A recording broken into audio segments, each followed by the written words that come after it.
Meski jadwal resmi pelaksanaan Porprov di Oku Raya belum kunjung ditetapkan akibat pandemi COVID-19, namun persiapan mengikuti event atlet terbesar tingkat Provinsi Sumsel terus disiapkan KONI Banyuasin. Setidaknya 400 atlet dari 32 cabang olahraga akan mengikuti seleksi pra-Porprov 2 bulan menjelang pembukaan Porprov di Oku Raya.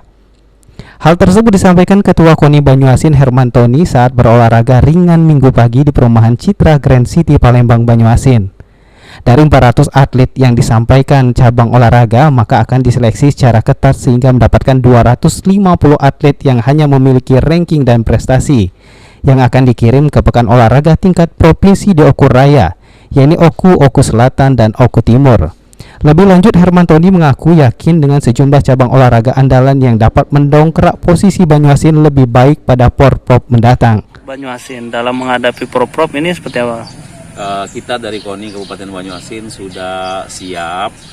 Ya, para cabur telah menyampaikan data-data atlet. Sekarang atlet yang sudah terkirim di KONI ada 400 atlet. Tetapi atlet itu belum final. Sembari kita menunggu keputusan dari provinsi, pihak provinsi, kapan tanggalnya kita melakukan seleksi terus. Dan 2 bulan sebelum perencanaan Porprov, kita melakukan yang namanya TC.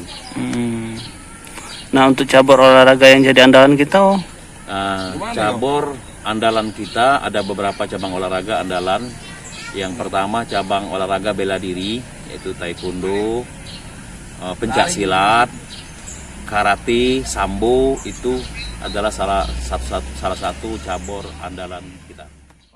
Sebelumnya pelaksanaan Porprov akan digelar pada 17 November mendatang, namun mengalami kemunduran akibat pandemi COVID-19 yang hingga kini masih menunggu jadwal resmi.